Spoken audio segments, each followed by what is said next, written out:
નમસ્કાર દોસ્તો, જય હિન્દ. ઇન્સ્પાયર ગુજરાતના આ ડિજિટલ પ્લેટફોર્મ પર સૌનું સ્વાગત છે. દોસ્તો, કહેવાય તો નહીં પરંતુ ફરી પાછી એક નાપાક હરકત એ થઈ છે, કદાચ આપણા પાડોશી દેશ દ્વારા.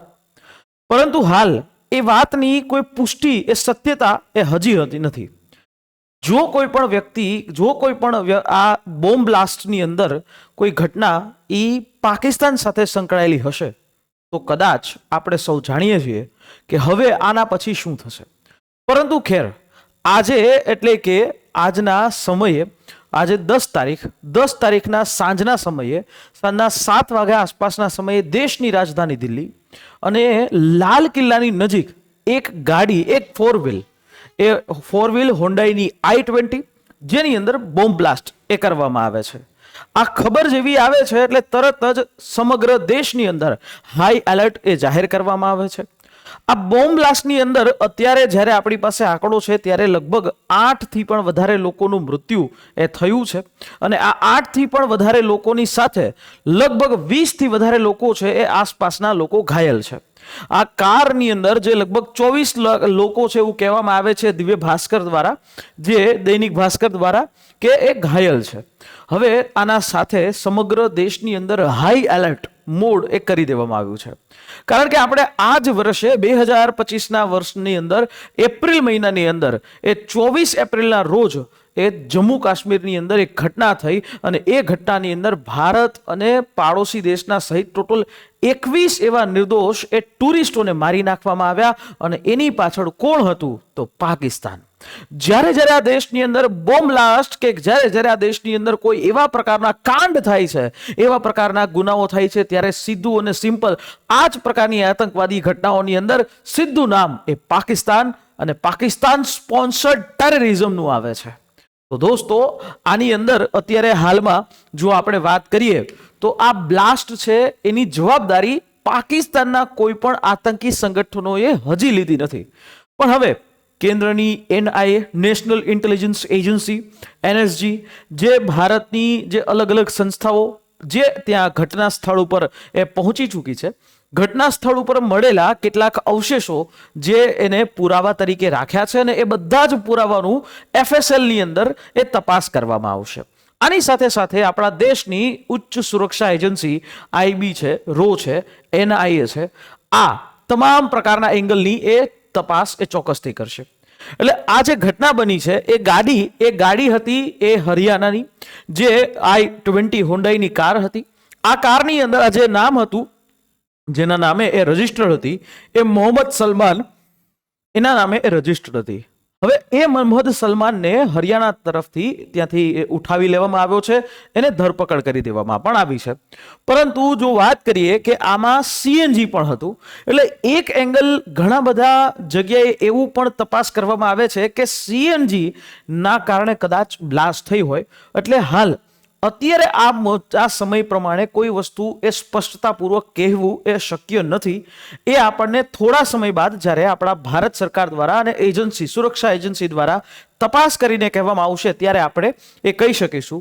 પણ આ બ્લાસ્ટ એટલો ભીષણ હતો કે આ બ્લાસ્ટના કારણે આસપાસના ઘણી બધી જગ્યાઓ નુકસાન થયું, વાહનોમાં નુકસાન થયું અને 8 થી પણ વધારે લોકો છે એનું મૃત્યુ થયું. 24 થી પણ વધારે લોકો છે એ ઘાયલ થયા. દિલ્હીની અંદર લાલ કિલ્લાની અંદર આ પ્રકારનો જે ધમાકો થયો છે, બરાબર, એની પહેલા પણ ધમાકો થયો છે અને સાંજના લગભગ 7 વાગ્યાની આસપાસ આ ધમાકો, એટલે એ એવો સમય હતો કે જ્યારે ત્યાં ટ્રાફિક હોય. એટલે નિશ્ચિતપણે એક એંગલ એવું પણ જોવામાં આવી રહ્યું છે કે પાકિસ્તાન તરફથી ફરી પાછી કોઈ હરકત એ ચોક્કસથી કરવામાં આવી છે. અને હા, આ પાકિસ્તાનને પણ સ્પષ્ટપણે ચેતવણી હતી કે, અને એ પણ આ સ્પષ્ટપણે ચેતવણી નરેન્દ્રભાઈ મોદી દ્વારા એ આપવામાં આવી હતી ઘણી બધી વખતે કે જો હવે આવા કોઈ પણ પ્રકારનું છમકલું થયું ભારતમાં તો એનો જવાબ એને મળશે. અને હજી ઓપરેશન સિંદૂર પૂરું નથી કર્યું. ઓપરેશન સિંદૂરનું 2.0 એટલે કે ઓપરેશન સિંદૂરનું બીજું વર્ઝન પણ હવે કદાચ એવું લાગે છે કે શરૂઆત થાય. અને ગયું જે યુદ્ધ છે એમાં તો જગતના જમાદાર એવા ડોનાલ્ડ ટ્રમ્પ અને પાકિસ્તાનના આસિમ મુનીર, એ બેની વચ્ચે અત્યારે જે પ્રેમ કથા પારાંગી છે અને એના આધારે એ યુદ્ધ રોકાણું. પરંતુ હવે એવું નથી લાગતું કે આ પ્રકારનું કોઈ યુદ્ધ થાય અને રોકાય. હવે ઈંટનો જવાબ ફરી પાછો કદાચ પાકિસ્તાનને પથ્થર નહીં પરંતુ પથરાઓથી મળે એ ચોક્કસથી નક્કી છે. અને આ મેટ્રો સ્ટેશનની આસપાસ આ બ્લાસ્ટ થયો છે એટલે એવી ભીડભાડવાળી જગ્યાઓ, એ સમય એવો હતો કે જ્યારે ઘણા બધા લોકો ત્યાં આસપાસ હતા. આની પહેલા પણ આપણા દેશની અંદર અમદાવાદ હોય, બોમ્બે હોય, દિલ્હી હોય, હૈદરાબાદ હોય, ઘણી બધી જગ્યાએ આપણે બોમ્બ બ્લાસ્ટની ખબરો સાંભળી છે. અને આ પ્રકારના બોમ્બ બ્લાસ્ટ દિલ્હીમાં આની પહેલા લગભગ 2021માં ઇઝરાયેલના જે એમ્બેસી છે એની ત્યાં કરવામાં આવ્યા હતા, પણ એનાથી કોઈ એવું નુકસાન નહોતું થયું. છેલ્લે 2011ની અંદર દિલ્હી હાઈકોર્ટની અંદર બ્લાસ્ટ કરવામાં આવ્યો, જેની અંદર 15 લોકો છે ને મૃત્યુ પામ્યા. તો આવા બધી ઘટનાઓ દિલ્હીમાં થતી રહી છે અને એ બધી ઘટનાઓ સીધી કે આડકતરી રીતે અલગ અલગ પાકિસ્તાનમાં બેઠેલા આતંકવાદીઓ દ્વારા કરવામાં આવી છે. હાલ આપણા દેશના માનનીય ગૃહમંત્રી અમિતભાઈ શાહ જે ઘટના સ્થળ ઉપર પણ પહોંચી ચૂક્યા છે. ઘટના સ્થળે શું બન્યું એ ઘટના સ્થળની માહિતી લીધી. એની સાથે સાથે સમગ્ર તપાસ એજન્સીઓને હાઈ એલર્ટ મોડ ઉપર રાખવામાં આવી છે. તમામ રાજ્યોની પોલીસને, જેમાં ગુજરાત પણ સામેલ છે, એને પણ એલર્ટ મોડ પર કરી દેવામાં આવી છે. કારણ કે કોઈ પણ પ્રકારની ઘટનાઓ છે એ બની શકે છે.